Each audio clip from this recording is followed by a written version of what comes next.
Bom, eu sou a Adriele Gomes, aluna do CEMI, do segundo ano A, e irei falar um pouco sobre alguns protocolos, servidores, concentradores, referentes à disciplina de redes ministrada pelo professor Hércules. Bom, nós vamos começar com o padrão I3E, e a sigla significa Instituto de Engenheiros Elétricos e Eletrônicos. Essa organização foi formada em 1963 e seus sócios são engenheiros, cientistas da computação, profissionais de telecomunicações e outros.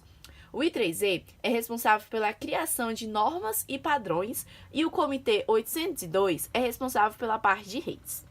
O 802 trata-se de um projeto de padrões desenvolvidos pelo I3E para definir métodos de acesso e controle para redes locais, LANs, e metropolitanas, que são as MANs. A série 802 não foi a única série de padrões de protocolos criadas pela I3E, porém a mais importante. O nome dado à série refere-se ao nome e mês de seu início, que foi fevereiro de 80. Os protocolos I3E 802 corresponde à camada física e à camada enlace de dados do modelo OSI, largamente adotado na interconexão de sistemas abertos, porém dividem a camada de enlace em duas subcamadas. O protocolo FTP, ou File Transfer Protocol, significa, em português, protocolo de transferência de arquivo. Muito antes do sistema de armazenamento em nuvens, nasceu o FTP.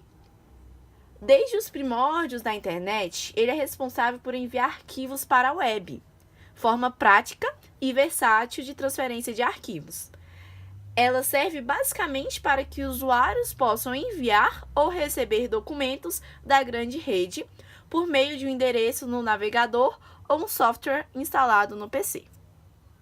Em seguida, nós temos o protocolo SSH, que é um acrônimo de Secure Shell, que traduzido literalmente seria algo como cápsula segura. O protocolo SSH permite se conectar a um servidor remoto pela internet de maneira segura. A conexão exige autenticação dos dois lados, servidor e computador, e é criptografada. Assim, mesmo se alguém interceptar o pacote de dados que está sendo transmitido, não será possível visualizar o conteúdo da mensagem, pois apenas os computadores que estão conectados entre si possuem a chave para descriptografá-las. O protocolo SSH está presente em todos os servidores de hospedagem profissionais e é amplamente utilizado por empresas e profissionais da área. O Telnet é um protocolo que permite emular, traduzir ou adaptar um terminal à distância, isto é, que permite executar comandos escritos no teclado de um computador remoto. Também pode ser usado para a pesquisa de informações e transferência de arquivos. Tudo depende do que o computador ao qual você está conectado permitir que você o faça.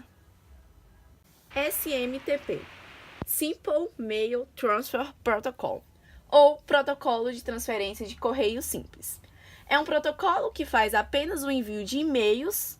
Isso significa que o usuário não tem permissão para baixar as mensagens do servidor. Os servidores DNS, Domain Name System, ou Sistema de Nomes de Domínios, são os responsáveis por localizar e traduzir para números IP os endereços dos sites que digitamos nos navegadores. Em uma tradução livre do inglês, um gateway pode ser classificado como portal ou portão. Em resumo, uma passagem entre dois ambientes distintos.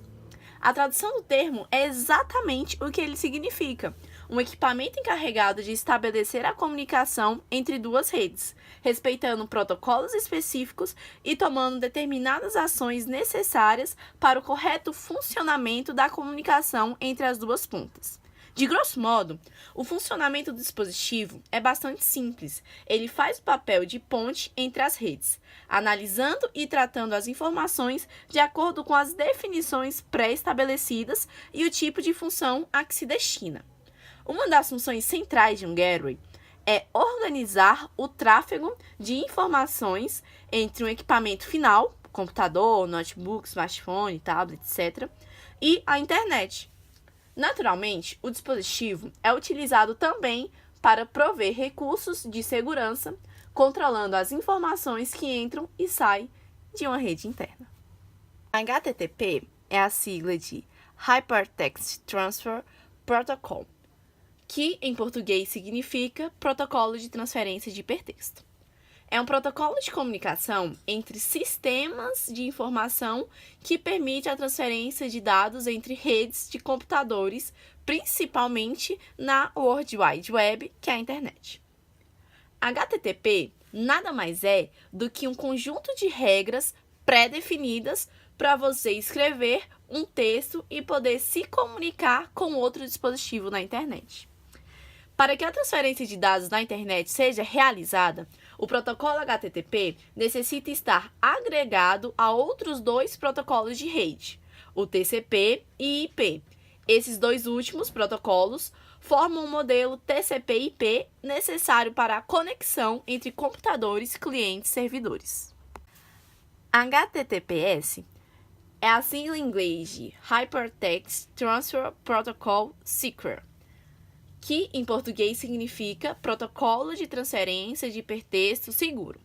Atualmente, esta é a versão mais segura do protocolo de transferência de dados entre redes de computadores na internet, pois faz a encriptação dos dados fornecidos, requer a autenticação dos servidores, entre outras ferramentas que garantam a segurança dos dados enviados e recebidos pelo usuário. Uma observação: a principal diferença entre um protocolo HTTP e o HTTPS está justamente na comunicação criptografada deste último, que é o HTTPS, que ajuda a evitar possíveis tentativas de roubo de informações durante a transmissão dos dados entre o computador do usuário e os servidores dos sites. Hub, também conhecido como concentrador, é um equipamento utilizado na área da informática para realizar a conexão de computadores de uma rede e possibilitar a transmissão de informações entre essas máquinas. Esse termo também é utilizado em rádio e telecomunicações, sendo que na televisão aberta e no rádio ele refere-se à transmissão e difusão de determinada informação, tendo como característica principal a transmissão para muitos receptores ao mesmo tempo. O hub é um dos primeiros aparelhos utilizados por empresas que desejavam trocar informações dentro de uma rede local. Ele é ligado em redes LAN, MAN, WAN e possui um endereço de IP para permitir que as informações trafeguem por meio dessas conexões. E o padrão utilizado para isso é o RFC, que é o Request for Comments. Dando sequência, o switch pode ser visto como um equipamento para extensão física dos pontos de rede, ou seja, todos os aparelhos que se conectam em uma rede doméstica. Um switch realiza as mesmas funções que um hub, mas com uma diferença importante. Vários pacotes são transmitidos ao mesmo tempo, o que aumenta a velocidade da rede em comparação com a utilização do hub. Se um pacote demora a ser transmitido, não interfere tanto na performance da rede, visto que muitos outros pacotes são transmitidos em paralelo. Em redes com grande tráfego de dados, a utilização de um switch ao invés de um hub é altamente recomendável e desejável. O firewall é uma barreira de proteção que ajuda a bloquear o acesso de conteúdo malicioso, mas sem impedir que os dados que precisam transitar continuem fluindo. Em inglês, firewall é o nome daquelas portas anti-chamas usadas nas passagens para as escadarias em prédios.